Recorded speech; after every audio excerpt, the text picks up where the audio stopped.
Téléthon, plus ça va, moins ça va.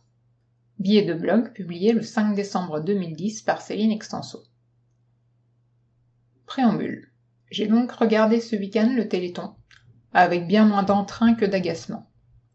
Alors aujourd'hui, à chaud, j'ai balancé mes quelques critiques suggestions pour que cet événement retrouve un semblant de forme, sur un groupe de discussion de gens concernés par l'amyotrophie spinale, qui presque tous ne se reconnaissent plus du tout dans le programme.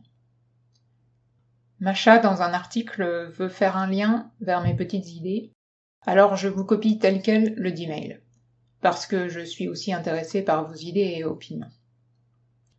Ici, il n'est pas question du bien fondé du Téléthon, de son partage avec d'autres causes, de choix de recherche. Ces questions peuvent bien sûr se poser. Mais là, je traite de la forme et du contenu. Parce que on m'a trop souvent objecté, mais pour que les gens donnent, il faut les attendrir, ça marche. Parce que d'année en année, ça marche de moins en moins. On peut peut-être enfin revoir la stratégie. Bonne lecture. Salut les gens, ça va bien ? J'ai tellement de trucs à dire, il va être complètement décousu ce mail, je m'en excuse déjà. Alors, les arguments sur la crise, le froid et Pierre Berger, déjà, ça fait 3 ans qu'on nous les sort, j'y crois pas une seconde. Ou alors si, consacrons-leur une seconde, et après on passe à autre chose. Voilà, c'est fait, maintenant on se remet en question. C'est plus compliqué, mais tellement plus constructif. Parce que clairement, pour les plus anciens téléthoneux, je pense que tout le monde a pu constater que la formule s'est dégradée au fil des années. Et les dons aussi, tiens, hasard probable. Ce téléthon était chiant à mourir, pour nous concernés, mais sûrement encore plus pour le novice. Qu'a-t-il découvert ce week-end ? Sûrement pas grand-chose, à part Peggy Boucher, qui parle de ses épreuves en mer. Oh, c'est beau. C'est quoi le rapport ? Yves Coppens et autres chercheurs qui nous disent que c'est important la recherche. Enfin, je crois, ça m'a semblé tellement vite, j'ai pas bien saisi son message. Une 2 chevaux démontée et remontée, une écharpe de 700 mètres, des pompiers qui pompent, ok. Des gens beaux, tristes et courageux parce qu'ils sont malades. Point. Un exemple, ce petit couple qui annonce qu'ils viennent d'apprendre que leur bébé a une amyotrophie spinale, ASI, de type 1. Ils sont émus, normal, c'est énorme. Et Cyril Hanouna qui tartine du « On est tous très émus, en plus il est si beau ce petit garçon, c'est dur ». Sauf qu'on n'en saura pas plus, et le Pékin lambda a compris « Oh, encore un petit enfant qui va être en fauteuil ». Personne ne lui a dit que c'était surtout de mort dont il était question. Cette impression de survol tout au long des reportages. Quand la maman d'Edgar a dit que la distraction rachidienne sous-cutanée était une bonne chose, vous croyez que quelqu'un a saisi ? Je vous passe 1000 exemples, mais j'ai vraiment pas eu l'impression d'entendre parler des vrais problèmes ou solutions. Et on se demande pourquoi les gens ne donnent pas ? On n'a même presque pas vu notre Juline. 10 minutes avec papa le vendredi, 10 minutes avec papa et maman le samedi et 2 petits reportages. Dans le temps, les mascottes avaient bien plus de poids. C'est pas demain la veille que je recommanderais à quiconque dans mon entourage de regarder le Téléthon. J'aurais trop honte qu'il voit ça. Alors je propose quoi ? Si je devais résumer, je dirais redonner du sens à tout ça. Bon, si besoin, on se contente de 10 heures de Téléthon. On verra les sportifs, les chorales, décrochements régionaux, des kermesses locales et autres pseudo-divertissements inutiles. 10 heures de qualité seraient bien plus efficaces que les 30 heures actuelles. Non, je ne méprise pas du tout les manifestations locales. C'est essentiel de maintenir la mobilisation sur le terrain, bien sûr. Mais les voir à l'écran, je pense que ça n'intéresse pas autant qu'un reportage percutant, que ça ne fait pas du tout donner. Pour avoir vécu un téléthon de terrain toute mon enfance, je peux vous dire que les gens ne font pas ça pour passer à la télé. Ce qui compte, c'est d'une part la présence d'un malade, même si ça me saoulait, je savais que ça comptait pour eux. Et ensuite, l'ambiance générale de solidarité. J'étais à Toul, petite ville de Lorraine. Du vendredi midi au samedi 18h, les manifestations se déployaient, et à 18h, on se rendait à Nancy, la grosse ville la plus proche, tous ensemble, en convoi exceptionnel, enfin les plus impliqués, quoi. Avec moi en Ferrari, sidecar, chien de traîneau, pour aller remettre fièrement le chèque de tout, les crier, chanter, manger avec les autres communes du coin dans un même esprit solidaire. Ça, c'était leur fête, leur téléthon, leur motivation. Moi, je ronchonnais, je voulais juste rentrer au chaud pour voir les copains à la télé. Il est arrivé quelquefois que la télé vienne s'en mêler, justement. Alors, il fallait que le convoi arrive à telle heure. Ah, puis finalement, non. Allez-y, restez dans le froid, on vous préviendra. Toi, vas-y, dis-moi quelque chose. Criez, applaudissez, merci, au revoir, on se casse. La fête des bénévoles n'était pas là. Alors, laissons les gens de terrain sur le terrain. Et s'ils veulent être diffusés, c'est à la portée de tout le monde de se faire filmer, mettre ça sur Internet, ou éventuellement, on peut refaire une nuit du caméton. Pour les plus nouveaux, c'est pas une nuit de la drogue, mais un tour de France des manifestations filmées au caméscope. Et puis, il y a aussi les infos régionales. Pour continuer sur ces manifestations de terrain, j'aimerais aussi tellement remettre du sens dans leurs actions. Encore une fois, la présence du malade est essentielle. Il y a besoin de personnaliser la démarche.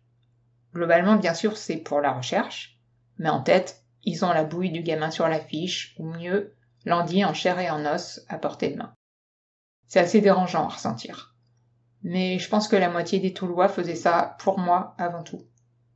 Ok, soit, tant que le résultat est là. Eh bien, allons-y, faites quelque chose pour moi. À Toul, ils avaient un peu tendance à donner des sous pour faire un tour de la mairie. Bon, ils n'auraient pas couru, pour moi c'était un peu kiff-kiff.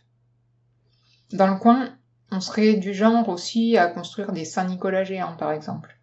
Les gens donnent 1 euro pour apporter un bout de bois à l'édifice. Ils sont contents, c'est beau, c'est spectaculaire, et ils pensent sans doute que le résultat emballe mon petit cœur. Et si ils en profitaient pour construire de l'utile? Ça coûte pas plus cher, c'est encore plus motivant, ça ne finit pas à la poubelle, c'est du durable. Construire quoi? Bon, laissons-les cogiter un peu, chacun dans son rôle. Mais je trouverais ça chouette que chacun se demande en quoi ses capacités pourraient apporter quelque chose. Plutôt que de courir dans le vent, les plus manuels produiront des rampes, des travaux de mise en accessibilité, pour moi dans leur esprit, et au moins ça profitera à d'autres. Les ingénieurs ou apprentis ingénieurs inventeront un outil facilitant notre quotidien. Les gens de droit plancheront sur des questions législatives problématiques. Là, on passe à l'abstrait, mais je trouve ça super intéressant aussi que chacun mette ses neurones à profit pour réfléchir, échanger sur des domaines qui le touchent. J'imagine des genres de conférences ou café-débat pour faire moins peur, plus convivial. Ça pourrait se passer vraiment dans les cafés. Sur le deuil géré par les universitaires en psycho, sur la différence physique par les sociaux, sur la relation patient-médecin par les étudiants de santé et autres spécificités.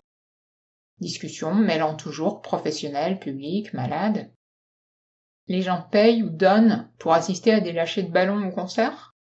Pourquoi ne pas leur proposer plutôt des spectacles mettant en scène la maladie de près ou de loin? Tout ça peut être stimulant pour toute une partie de la population, un peu plus bobo intello, qui ne se reconnaît pas dans les kermesses sans sens. Se sentir utile en contribuant à la recherche, et en contribuant en plus à changer la société. Et pas que pour les myopathes, ça me semble doublement motivant. Je vous avais prévenu que j'avais des choses à dire, je me restreins pourtant. Je fais au plus court. Allez, j'attaque la partie télévisée. J'ai envie de dire du contenu et encore du contenu. Autrement dit, reportages, témoignages et infos scientifiques accessibles. De toute façon, il y a qu'à voir. Quand le compteur faiblit, ils se mettent à balancer plus de reportages chocs. Pourquoi attendre que ça flanche si on sait que ça marche? Ils sont en panne d'inspiration ou quoi? Ils n'arrivent à en faire qu'une petite dizaine par an? Mais moi je vous en fais déjà plus de 10 rien qu'avec les gens de ce groupe, et pas des reportages fadas. Moi je vous donnerai les rênes. Vous choisissez le thème, le message que vous voulez faire passer, ce pourquoi vous êtes compétent, et je vous donne la caméra pour le faire, ou bien si vous ne le sentez pas, je vous envoie une personne compétente, pourquoi pas un grand réalisateur, qui travaillera avec vous et ne vous soufflera pas juste les réponses souhaitées. Oui, Yoni, à la question « Et maintenant que tu es guéri, tu vas te battre pour les autres ?» J'ai tout de suite visualisé le jeune répondant « Ah ben non, hein, c'est bon pour moi, les autres rien à foutre. » C'est effectivement l'esprit des vidéos que j'avais fait dont tu parles, Yoni. Elles étaient destinées au site Jamais dire jamais, qui ne semble plus exister. L'AFM avait embauché une boîte de prod indépendante pour nous faire ça. La réalisatrice était très sympa et emballée par la liberté totale du projet, mais au final un peu dégoûtée des barrières que l'AFM mettait à la diffusion. Fallait pas trop les brusquer. Sans rigoler, moi je vois bien le reportage Une nuit avec Jean-Christophe ou Une hospitalisation avec Clément. Les gens comprendraient sûrement bien mieux, comme ça, pourquoi les parents sur le plateau vendredi soir disaient « On est fatigué, faut se relever la nuit, être attentif ». C'était super flou et abstrait pour qui n'y connaît rien. Je file une caméra à Marie-Antoinette aussi, c'est du positif ça. On est parents, Alix est né, Gouzi-Gouzi ou Winnie l'ourson. Mais prenez conscience que pour survivre à la grossesse, j'ai dû être trachéotomisée, j'aurais pu y passer et bébé aussi. La prise en charge médicale de mon atteinte est très light, j'ai de la chance. Oh, elle est mignonne, dirait Sophie d'avant. Regardez, elle pense aux autres. Ah, ta gueule. Mais étant totalement dépendante, je m'occupe volontiers du volet vivre avec des assistantes 24 heures sur 24, délicatesse de la relation. Parce que ça ne va pas de soi et ça façonne nos vies. Et ça me semble plus important à diffuser que cette maman tout à la fin du Téléthon qui se tue à s'occuper intégralement de ses 5 enfants myopathes, plutôt que de faire appel à des auxiliaires. Enfin bref, je charge aussi une famille de dresser un vrai tableau de ce qu'est une ASI 1. Vanessa nous raconte l'épreuve titanesque de la recherche d'auxiliaires de vie scolaire pour Gillian. On suit la prochaine arthrodèse d'Antoine. Un frangin, un copain raconte son propre vécu du handicap de l'autre. Alexis nous dit si on est toujours un avocat crédible, avec une voix, un physique aussi fragile. Enfin, la liste est infinie. Et encore, on ne se penche que sur l'ASI. On peut facilement faire 30 heures de témoignages sans se répéter. Et si Pfalin ne veut pas nous laisser 30 heures de programme, pourquoi ne pas lui proposer de diffuser des films traitant de maladies, de différences, du deuil d'un enfant, etc. Enfin, je veux parler de vrais films, quoi, de ceux qui passent au ciné, il en existe forcément. Ça peut probablement attirer, interpeller des gens qui n'adhèrent pas au Téléthon. Et après le film, un petit débat avec malades, famille, pour confronter la fiction à la réalité. Je pense par exemple à un film évoqué par quelqu'un ici l'an dernier, je crois, d'un père qui se battait pour financer un traitement pour son gosse atteint de maladies génétiques rares. Utilisons Internet aussi, créons le buzz. Mais, excusez-moi d'être lourde, en donnant du sens au buzz. Par exemple, ce week-end sur Twitter, le buzz consistait à transmettre le message « Donnez, téléthon.fr, blabla ». Merde, les gens savent ça. Reste juste à les convaincre. Par exemple, organisons des concours de vidéos. Par exemple, on donne des thèmes pas cons, toujours en lien avec nos problématiques. Maladie, intégration, tout ça, thèmes plus ou moins précis. Et les gens postent sur YouTube des petits courts-métrages ou simples messages vidéo selon leur feeling, avec humour, sentiment, violence, effets spéciaux, en chantant. Sûr que ça crée du buzz, ça. Faisons voter les internautes, et là, ça va tourner à fond. Et le gagnant pourrait gagner d'être produit avec plus de moyens, avec des gens connus. Pour les apprentis réalisateurs, ça peut être une belle récompense.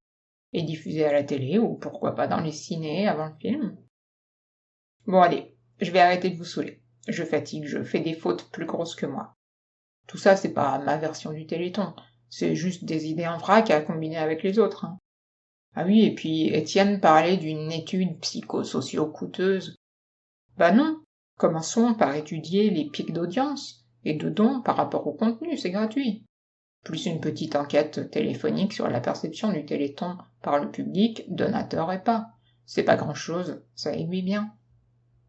Allez, à bientôt.